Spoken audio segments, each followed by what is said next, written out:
So glad to have you here for the second half hour of Health Call Live on a beautiful Saturday morning. We have just been having a great run of Saturdays, a great time to get out in the yard and get stuff done. Unless you get out of bed in the morning and there is what feels like a hot knife slicing through your foot. If that's the case, you might have a condition known as plantar fasciitis. It is a big problem, more common than I ever really knew. And the good news is you can do something about it. And the guy who does is here with us today. Nathan Notter is a physical therapist with Steppin Physical Therapy. Good to have you here, Nathan. Thank you for having me. Did I oversell it there? Is plantar fasciitis the problem of our time? I don't know if it's the problem of our time, but a lot of people have it. They'll get up in the morning and they'll feel pain when they step out of bed, or they'll feel it as they walk for a little while when they first stand up after sitting for a period of time. I described it with that hot knife. What do people tell you about that? People tell me when they first get out in the morning, they feel like something's really jabbing right into their heel or right into the arch of their foot. And then we'll get runners that come in and they'll say as they're running, they'll start to feel the foot's pulling or stretching, and they'll feel sharp pain as they run. So we're talking, the name is plantar fasciitis, and that's because it is related to an injury in what's called the plantar fascia, which is a really thick, fibrous form of tissue that connects the heel to the front of the foot, the bones in the front of the foot. So, ligaments connect bone to bone in our body, and so it really kind of functions as a ligament, but it's really not considered a ligament. It is the fascia. So there's your anatomy for the morning. Now, what's going on? What's causing the pain? Well, the fascia runs, like you said, from the heel all the way down to the toes, and your toes are supposed to be free mobile in your foot, so that allows your foot to conform onto whatever surface you walk on. When you're young, you're jumping up and down, you're running barefoot, you're playing, you're doing all the things you do, you'll get a little tear or so in that plantar fascia. You won't know it when you're young because you're pretty flexible and you can still do all the things you want to do. But over time, that tear will fill in with scar tissue, and then that scar tissue gradually gets thicker and thicker and thicker. And when that scar tissue gets thick enough, the toes they're not as mobile as what they were, so then the foot becomes rigid. So when you step down, that's when you start to feel the pain. When we get more mature in life, we step and do things wrong, we'll get a tear, and we start to feel pain pretty quick as well, because our foot's not as mobile as what we were when we were young. Yeah, I like the way you said that, when we get mature in life. Yeah, not when you get old like me. So we talked about runners, but this happens to people who are standing on the job, cashiers, assembly line folks. Tell me more about who you see. We see a lot of people from the industries that have to stand all day, like GM. They're standing all day. We'll get a lot of cash register people that work at either Target or Walmart or Myers. They stand all day on their feet. The feet will get real sore with that. And then recently, just last week, we had the Fort for Fitness. Mm-hmm. So we had a lot of people that were your recreational runners that tried to ramp up their mileage so they could do a half marathon or a full marathon. And we're seeing a lot of people right now with very sore feet because they just put too much mileage on their feet too fast.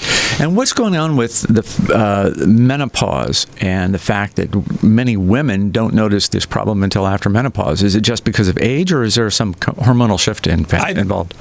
I think there's a little hormonal shift, but also I believe they're not staying as hydrated as they should. When you become through the menopausal part, you got to stay hydrated more to keep your body more loose and active.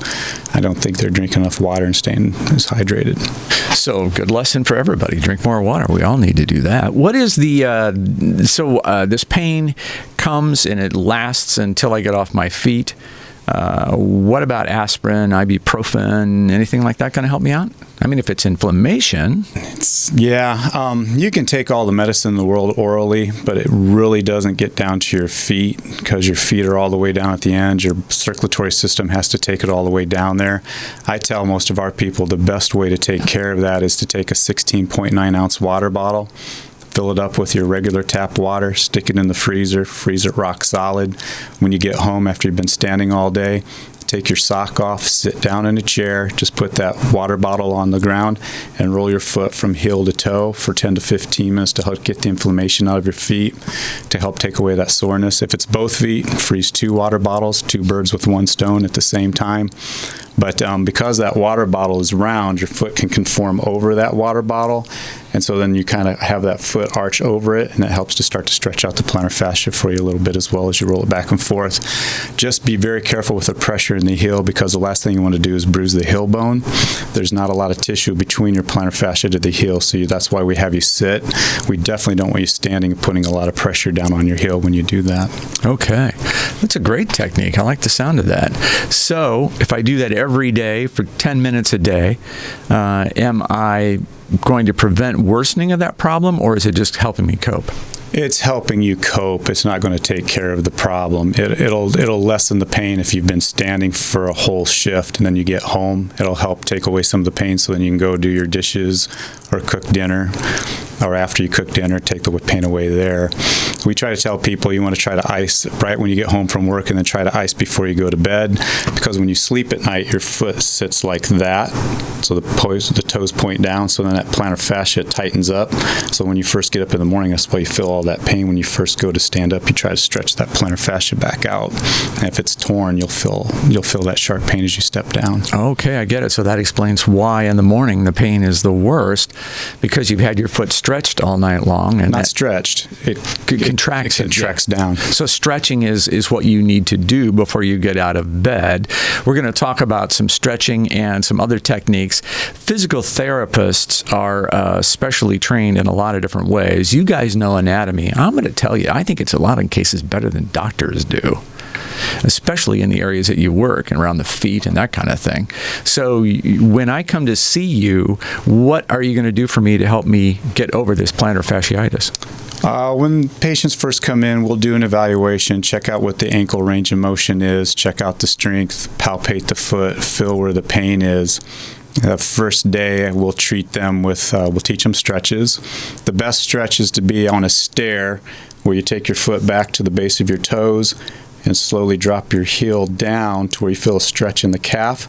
But as you hold it for 10 to 20 seconds, you'll feel the pull come up underneath the heel, and it'll start to stretch the bottom of the foot, so you're stretching the plantar fascia as well.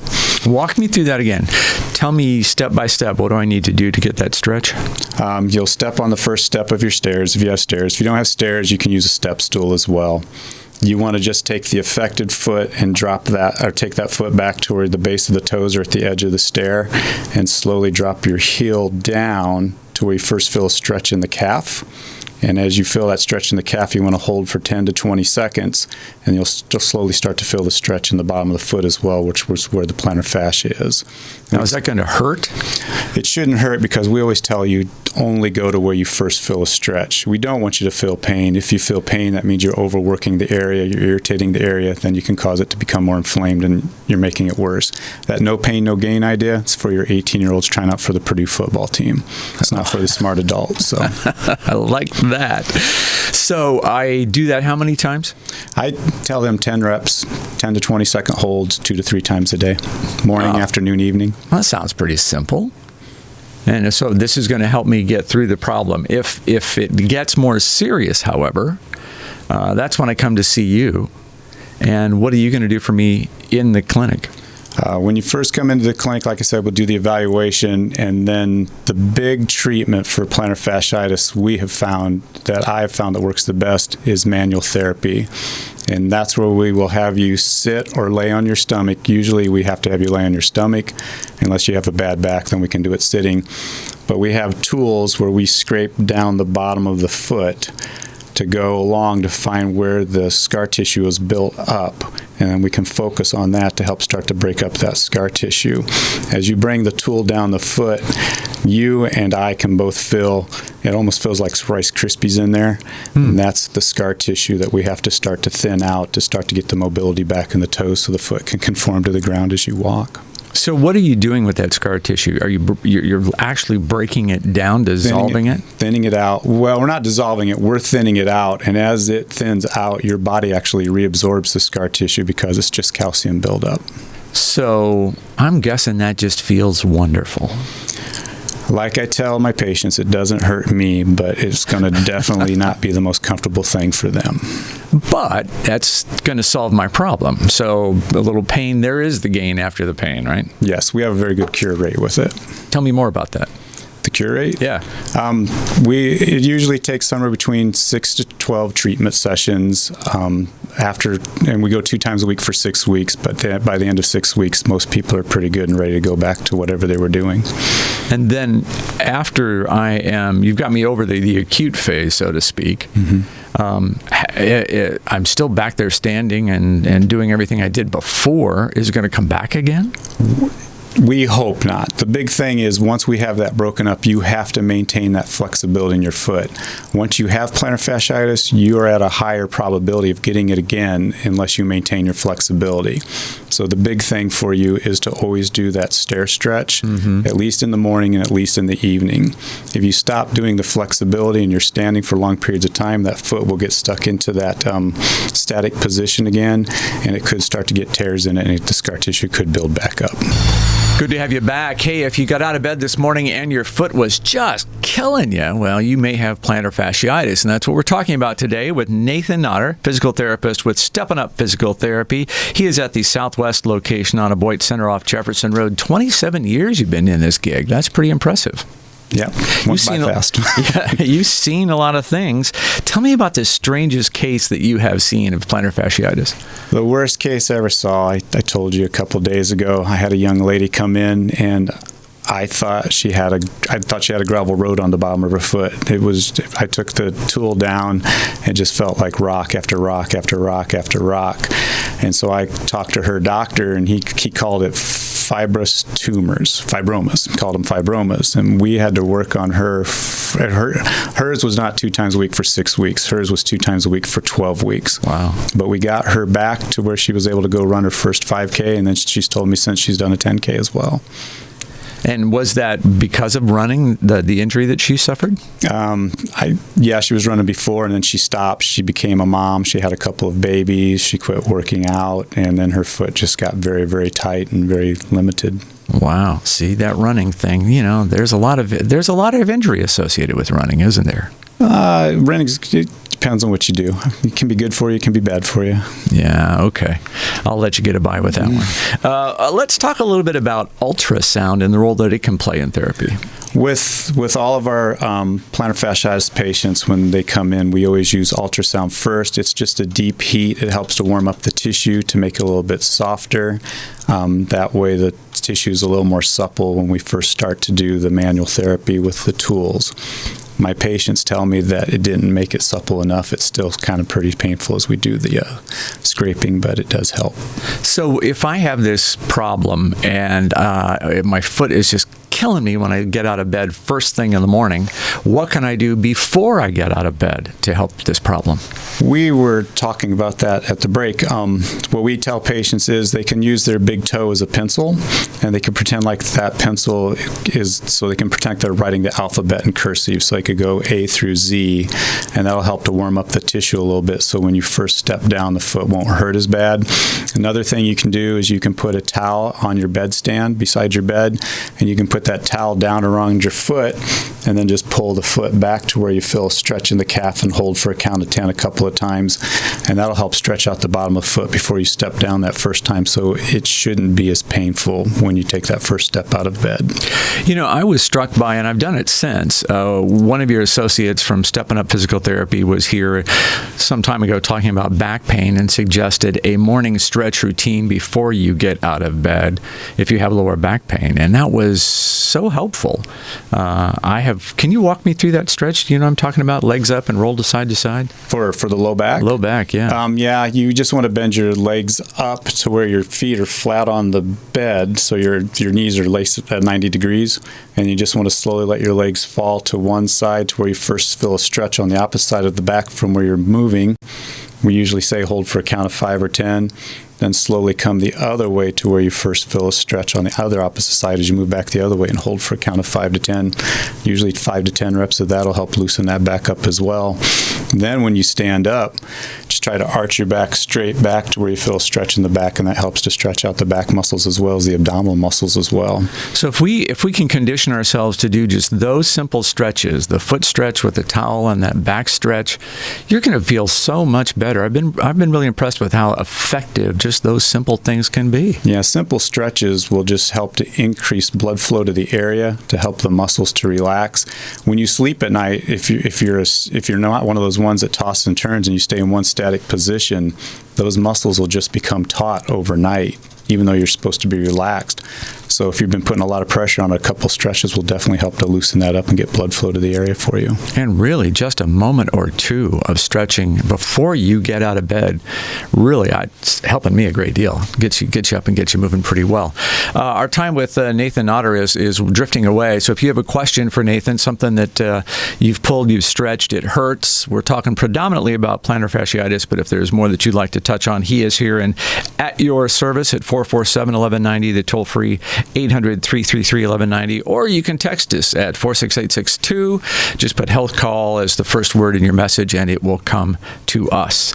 Let's talk about the role that our gait, our particular style of walking plays. We were chatting on the phone and kind of laughing about the fact that watching people walk is so entertaining. It's amazing how many different running and walking styles. I noticed that with Fort for Fitness. Yes, my kids make fun of me because I'll be sitting in the car and people will walk by the front when we're at a stoplight, and I'll say, look at how that person's walking. They go, Dad, only you would look at how somebody walks. But, the normal gait is you want to see heel to midfoot to toe push off.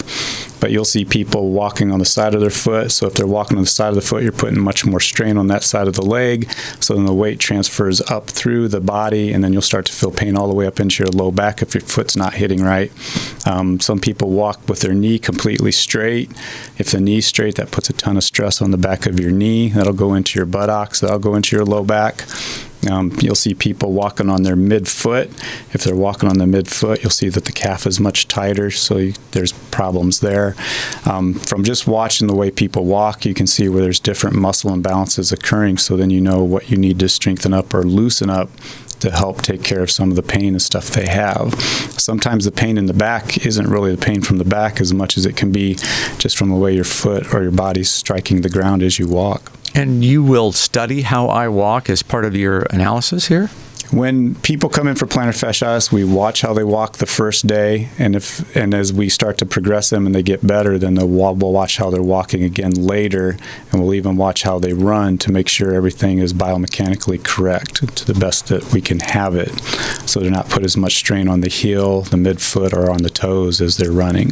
So if I am suffering from plantar fasciitis and I just can't find a fix, how often is a foot insert or shoe insert going to make a difference for me? You have to be careful with the foot inserts because you have to make sure that it actually fits your foot properly.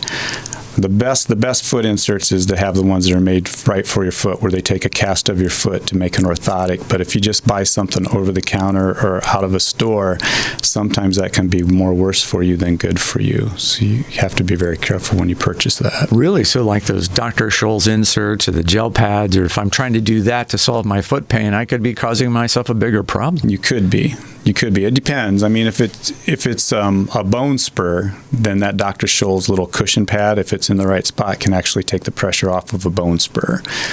But if your foot's hitting the ground improperly and you buy an insert that actually makes that foot be more worse with the way it hits, then you're actually going to throw your gait even into a more worse kind of position to make things for you badder. Yeah, and then as you just said, that refers up through the rest of the body as you compensate and weird stuff happens. Right.